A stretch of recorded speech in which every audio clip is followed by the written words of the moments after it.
I'll move maybe to Sean now, and basically, Sean, very impressive looking farm, I have to say. From your own perspective, would you give us a bit more insight into the type of system that you're operating down there, and maybe describe to the audience what is unique about what you're doing on the farm, particularly in relation to the emphasis you put on grass? Yeah, so the farm itself, we run a 100% spring calving herd. Cows calve, and from about 2 days after calving, they'll be out on grass. And the aim of that is that once they're out on grass, it's pedal to the floor, flat out. We want them cattle growing, and we're aiming to try and finish our progeny off grass on their second season at grass at about 18 to 22 months of age. Carcass ranges between 300 to 340. So grass is the fundamental part of that. We want animals growing right through the whole time on the farm. So high quality 80 DMD silage during the winter, high quality grass during the summertime, and we want to eliminate meal from the finishing period as much as we can. So you're not feeding meal either to finishing animals or to weanlings?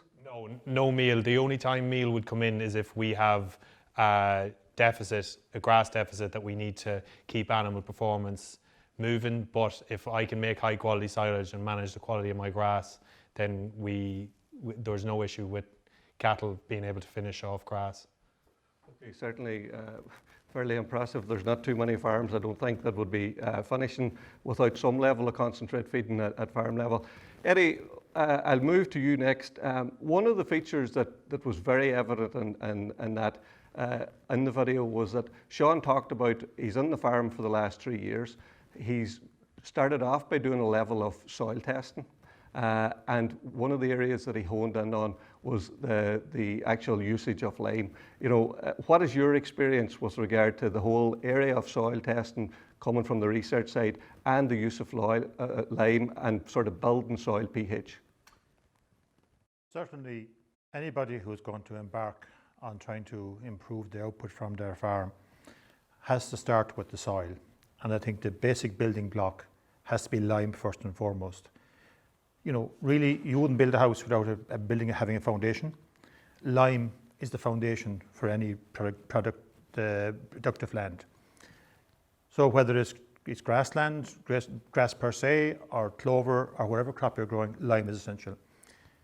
To me, any farmer who's trying to expand and grow and work the enterprise, having soil tests done is hugely important, because in that regard, knowledge is king in some ways. So if you have a soil test done, you can correct the pH, and as Sean already referred to, you know, you can begin to target parts of the farm that need to be targeted for P and K. So specifically, certainly soil testing is an absolute must. You have to know what's in the soil, but also by applying lime, it does mean that the efficiency with which other nutrients are used, the P and the K, are also more efficient, are better, responsive better, and more efficiently used. So it's essential and key. And Sean, you said in the video that you put out about 190 tons of lime there. I mean, have you seen the benefit of that? Yeah, definitely. Like from my first year there, you know, we would have started off with not every field getting its lime allocation. We would have spread throughout the year. The differences in those paddocks that received lime and then got their fertilizer application, they kicked on that little bit quicker, yeah. Okay. So, I mean, it's very obvious from what you're saying, Eddie, soil test, correct pH, those are the one of the first 2 steps that you might take in terms of trying to address the issue of growing more grass. Christy, as an advisor on the ground, you're getting in lots of soil samples. You've done nutrient management plan here with Sean and worked through that with him. One of the things that has become blatantly obvious is that a lot of Irish dry stock farms are low in P and K. And granted, you know, they're only operating at a much lower stocking rate than Sean. P and K is expensive. If you go out onto a farm that's moderately stocked, I mean, how do you advise them with regard to getting P and K out? What areas of the farm might you target in order to get them the best sort of response for maybe what is a limited budget? Just to reinforce what Eddie said there, Aidan, yeah, the first priority would be, you know, lime, if there's a lime issue on the farm, to correct the soil pH. The second thing is, I suppose we must bear in mind that there isn't an unlimited amount of money available on dry stock farms, particularly in this climate. So what you're looking to get is the best return of the amount of limited resources that are there. So I would look at the farm, and invariably the first thing you would look at is the farm growing enough grass at the moment? Can we displace some other cost, we'll say shorten the winter period by getting better grass growth in the spring? That will involve then targeting the fields that you're turning out first in the spring to address some of the P&K issues there. Secondly, we would look at, and primarily, the silage fields. Invariably, when you look at the soil test results, you can pick out the fields that have been repeatedly cut for silage. They'll generally be low in potassium. And irregardless of the stocking rate, all dry stock farmers, or indeed dairy farmers, require maximum yields in the shortest period of time so that you get an acceptable yield with very good quality. So you're working, you work around the budget that the farmer has to spend. We said we don't be put off by when we look at the results and find a major deficit all over the farm. We're not going to be looking to get people to correct that deficit across all of the farm. So we target the expenditure where you get best return. Silage fields, number one. Can you displace concentrate use maybe by getting better growth rate in the spring, shorten the winter period?